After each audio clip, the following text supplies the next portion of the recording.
history, certain names have been whispered in terror. One of them is Molech, a god to some, a demon to others. But no matter the title, one thing remains the same. Molech demands sacrifice, and throughout the ages, people have answered his call. Oh, an answer they have. Kingdoms have fallen.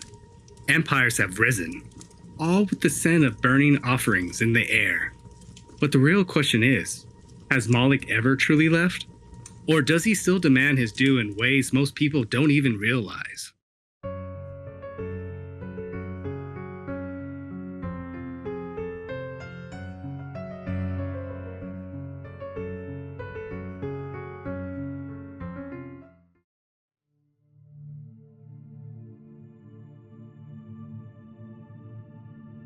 Molech, also called Molech or Melech, is an ancient god of fire, sacrifice, and power.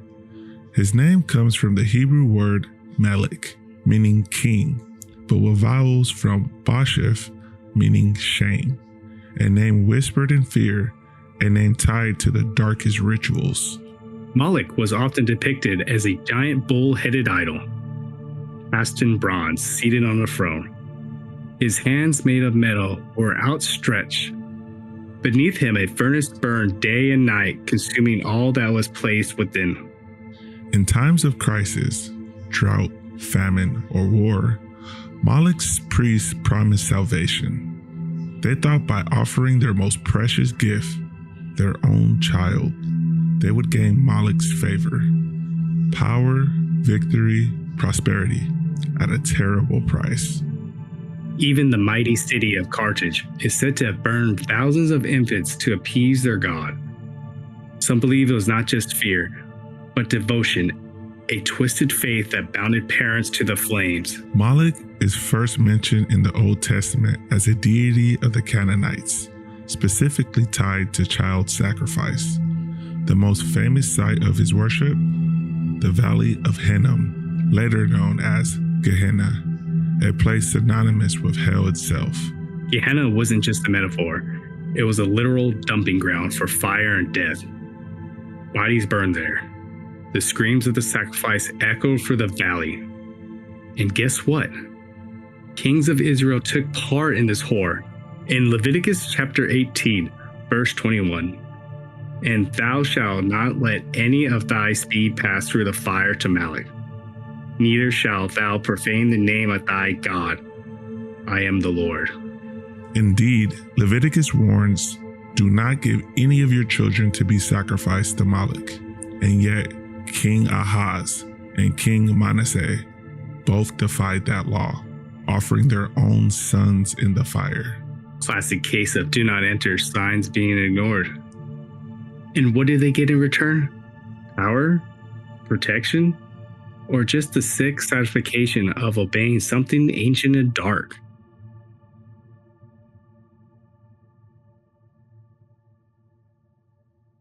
King Solomon, the wisest ruler in Israel's history, was once devoted to Yahweh, but in his old age, something changed. The Bible tells us that Solomon's many foreign wives turned his heart towards other gods, and among them was Molech, the abomination of the Ammonites.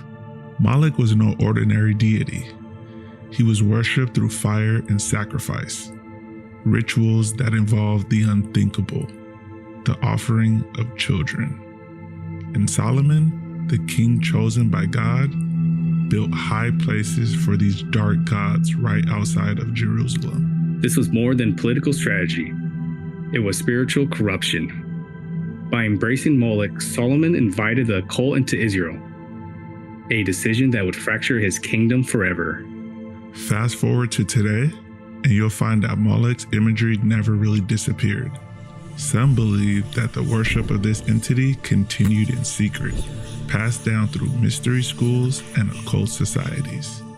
You mean like the Bohemian Grove? That little get-together of the world's elite, where they gather under a massive owl statue and perform what they call the cremation of care ceremony? Exactly. Some say the owl represents wisdom, a symbol of Minerva. Others, They believe it's just a modern disguise for Molech, the ancient god of fire and sacrifice.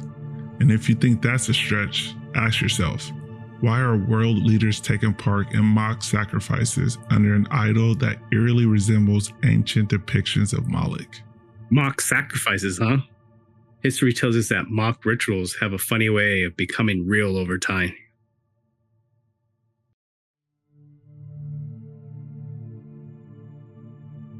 Some researchers argue that Molech's influence continues under different names. Think of modern human trafficking, ritual abuse cases, and even the symbolism we use in Hollywood and politics. Yeah, have you noticed how often fire, horns, and sacrificial themes show up in music videos, fashions, even massive public ceremonies? Maybe it's just aesthetics. Or maybe something darker is at play. Then there's the financial world. Some conspiracy theories suggest that certain banking institutions and political movements use Molech symbolism as a sign of allegiance hidden in plain sight. You know what they say? The greatest trick the devil ever pulled was convincing the world he didn't exist. But what if, instead of hiding, Molech is just rebranded? So that begs the question, was Molech ever truly a being? Or was he always just an idea, a symbol of sacrifice for gain? Come on now, you and I both know that names have power. You don't get centuries of blood, fire, devotion without something responding, something even feeding. Then if he still exists, where do we see him today? Everywhere. Think about it. Government sends people to die for profit, corporations exploit the innocent for wealth, and the powerful trade human lives for influence. The sacrifice continues. They just change their mask. And if that's true, then Molech isn't just a demon. He's a cycle, a pattern humanity keeps repeating. Exactly. And as long as people believe the ends justify the means, Molech wins. I say, if you know where to look, you'll see his fingerprints everywhere. From the ashes of Gehenna to the stages of modern entertainment. From secret gatherings of the elite to the corridors of power, Molech hunger never fades. It just changes shape. What do you think? Is Molech just an ancient relic of a dark past, or is he still pulling the strings of the powerful? Let us know in the comments below. Welcome back to the Tales of the Divine and Damned. What if I told you that demons don't always come alone? That sometimes they arrive in legions, thousands strong, overwhelming, and terrifying. Today, we uncover the truth behind one of the most infamous demonic entities in history, Legion.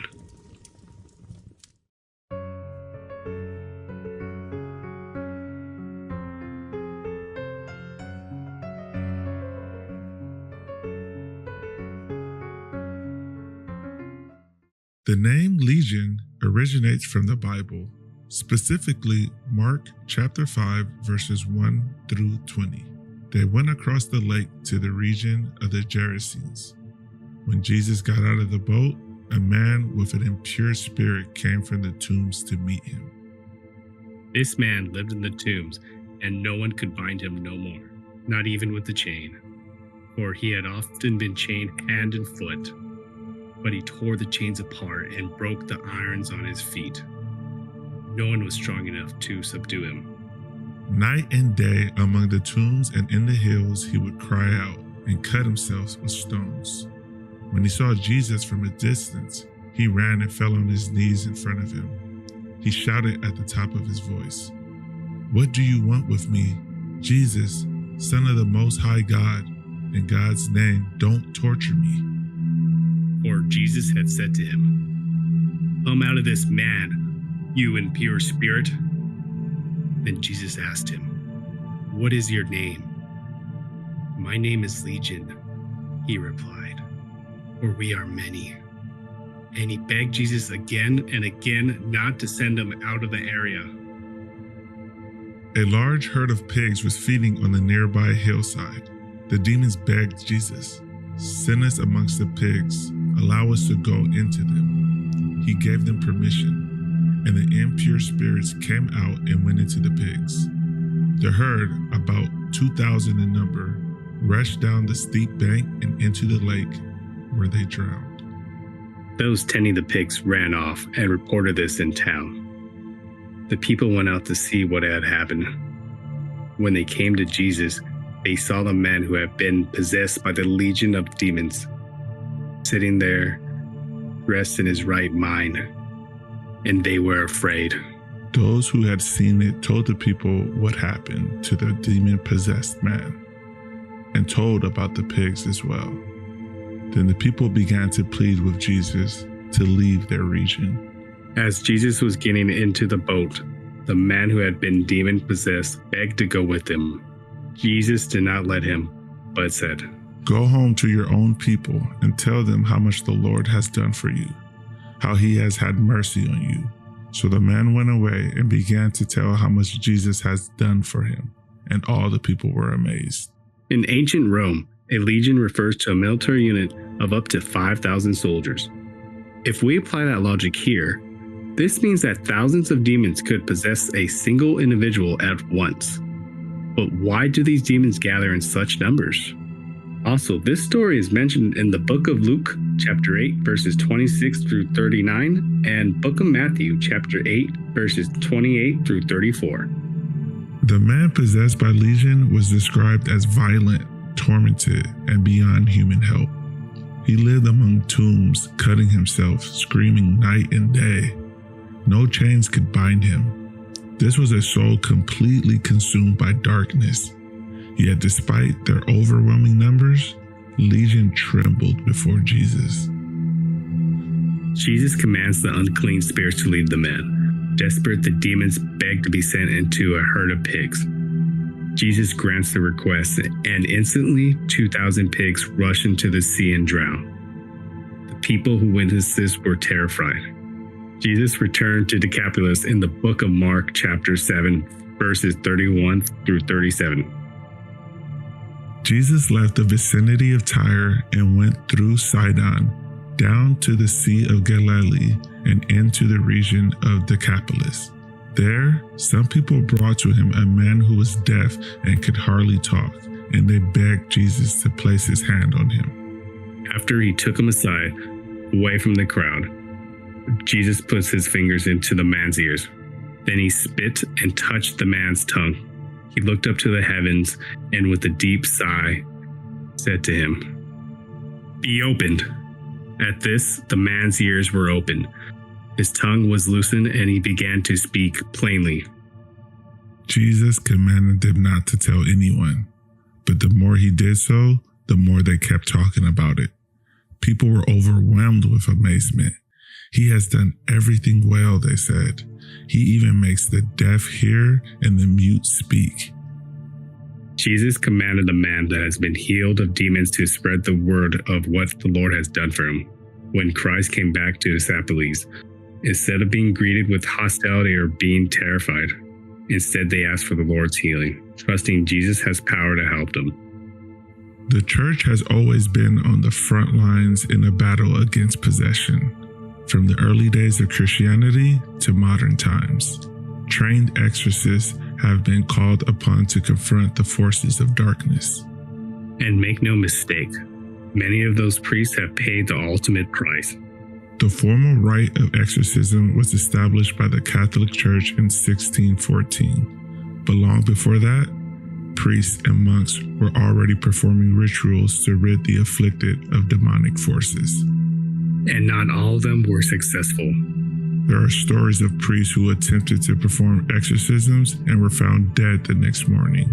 Some were strangled, some suffered fatal heart attacks, others vanished without a trace.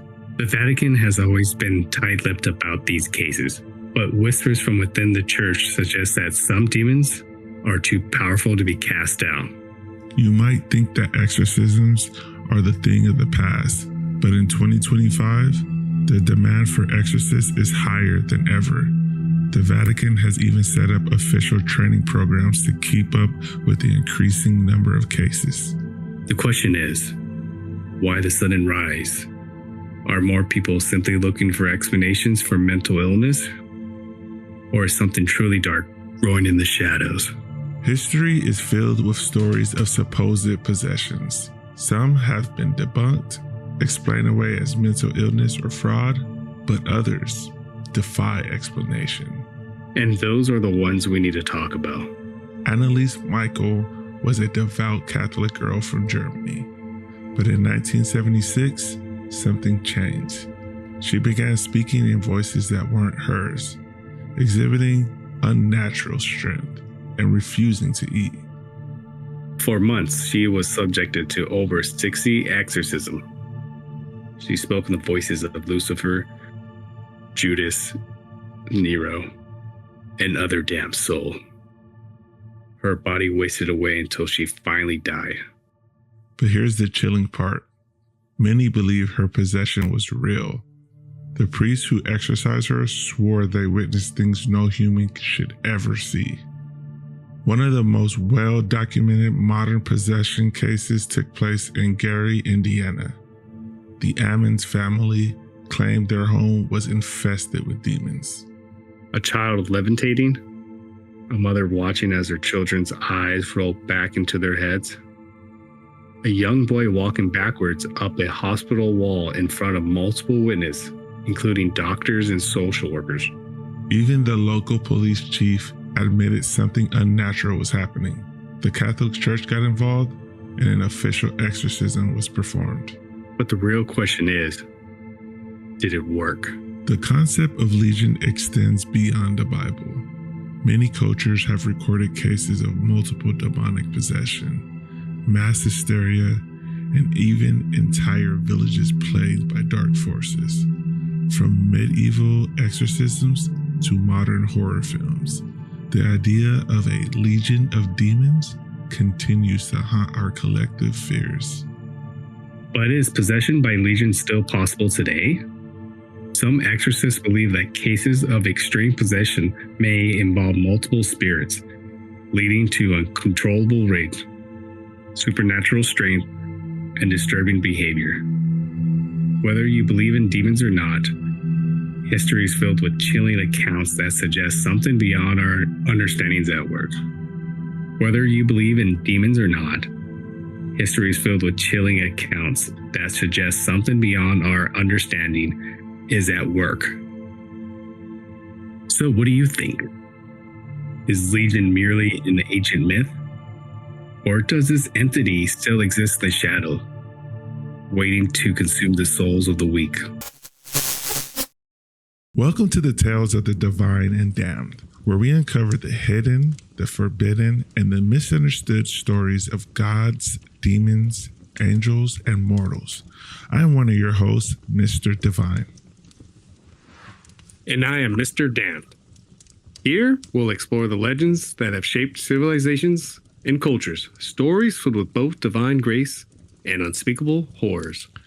Tonight, we dive deep into the ancient mythologies where beings of power rule over the heavens, and where those same beings descend into madness of ruin.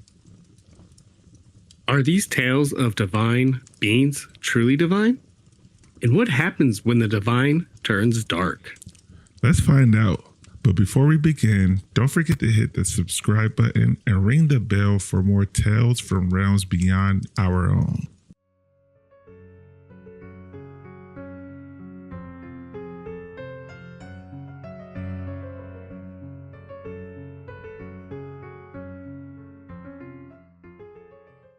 Across cultures and beliefs, certain names strike fear, each tied to a dark legacy.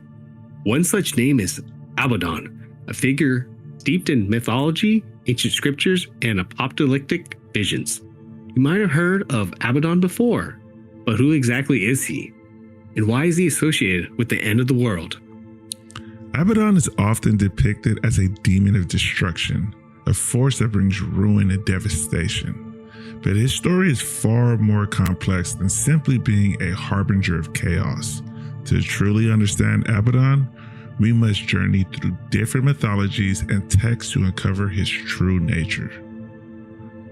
The name Abadon differs from Hebrew, which means destruction or place of destruction. In many religious texts, Abadon is portrayed as a powerful being linked to the abyss or bottomless pit, often associated with death, decay, and total chaos. In the Bible, specifically the book of Revelation, Abadon is mentioned as the king of the locusts, released during the apocalyptic battle between good and evil.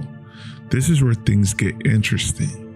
In Revelation 9:11, Abadon is described as a king of these locusts, and his name is given in both Hebrew as Abadon and in Greek as Apollyon, meaning the destroyer. But Abadon is not just a mindless agent of chaos. Abadon is also called the Angel of the Bottomless Pit, and this title reveals his deeper role in the cosmic order. While he brings destruction, he also serves as a guardian of the pit, keeper of the forces that can unravel creation. In this way, his actions are tied to a divine plan, a balance of creation and destruction, light and darkness. In the Revelation narrative, Abadon's role is crucial. These locusts, led by him, are sent to torment humanity as part of trials in the final days. Abadon's purpose? To unleash chaos and destruction, acting as a harbinger of the end times. Now, Abadon is more than just a biblical figure. In other religious and mythical traditions, his role is similarly ominous. In some demonology texts, Abadon is portrayed as a fallen angel, one who joined the rebellion against God. Some accounts even paint him as one of the 7 princes of hell, or even Satan himself.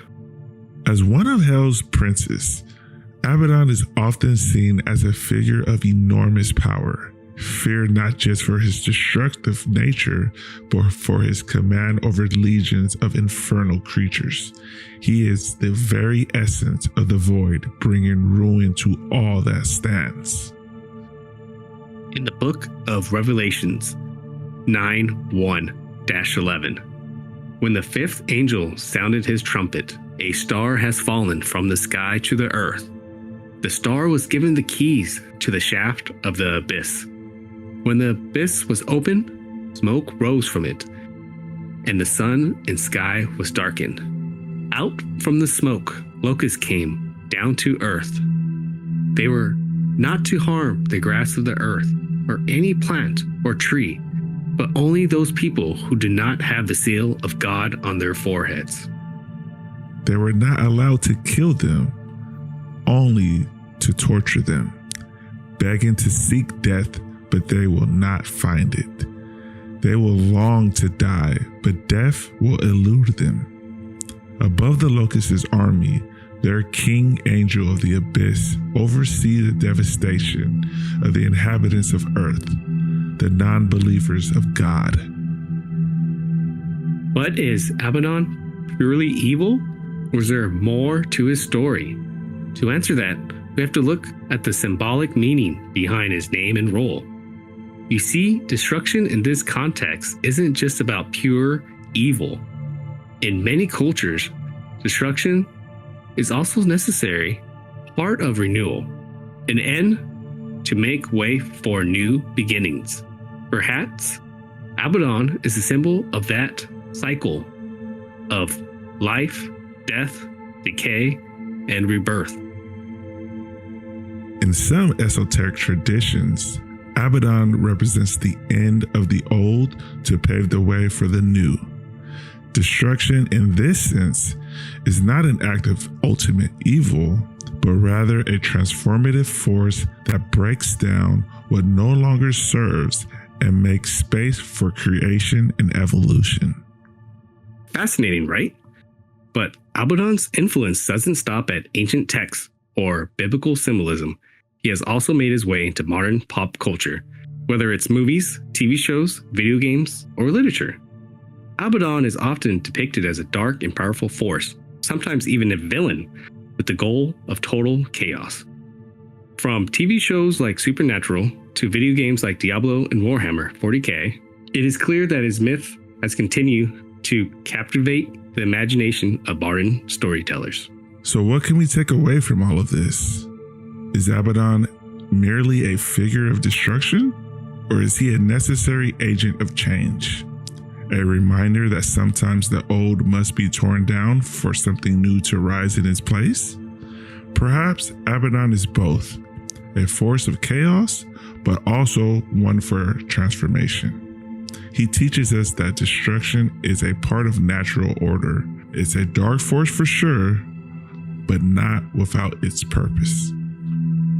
In Jewish mysticism, particularly in the Kabbalah, Abadon is sometimes associated with the spiritual concept of Sitra Atra, the other side, which represents the forces of evil and impurity that oppose the divine light. Abadon exists as a necessary counterpart to the forces of good, reminding us that destruction is part of life's natural cycle. But the myth of Abadon stretches far beyond the Bible. In various cultures and occult traditions, Abadon is not always an evil figure. In some texts, he is portrayed as an agent of transformation, a being whose purpose is to clear the old, making way for the new. In this sense, he is not just destruction, he is the force that breaks down barriers, allowing for rebirth and renewal. Occultists and demonologists have sometimes invoked Abadon as a powerful spirit in their rituals, believing he can be summoned to bring about change or to destroy obstacles. His immense power and terrifying appearance often depicted as a demonic figure with the ability to command legions, make him both feared and revered. Abadon is linked to alchemy and the idea of transformation through fire. Just as fire consumes and purifies, Abadon's destruction is seen as a necessary process of purification, a way to eliminate corruption and decay. Abadon reminds us that the line between good and evil is not always clear-cut. Sometimes the forces of destruction can be as essential as the forces of creation. And perhaps, in the end, it is only through understanding the shadows that we can truly appreciate the light. So, is Abadon truly the embodiment of evil, or is he simply a misunderstood force in nature? A necessary aspect of the cosmic cycle. His story is one of contradiction, destruction that leads to renewal, death that makes way for life. Ultimately, the question of whether Abadon is a demon or a divine agent depends on the perspective of the storyteller. Thank you for joining us on this journey into the divine and the damned. What do you think of Abadon's story? Do you see him as a demon of destruction or a keeper of light and justice? Let us know in the comments below. Until next time, may you walk the line between the divine and the damned with caution. For some stories are best left untold.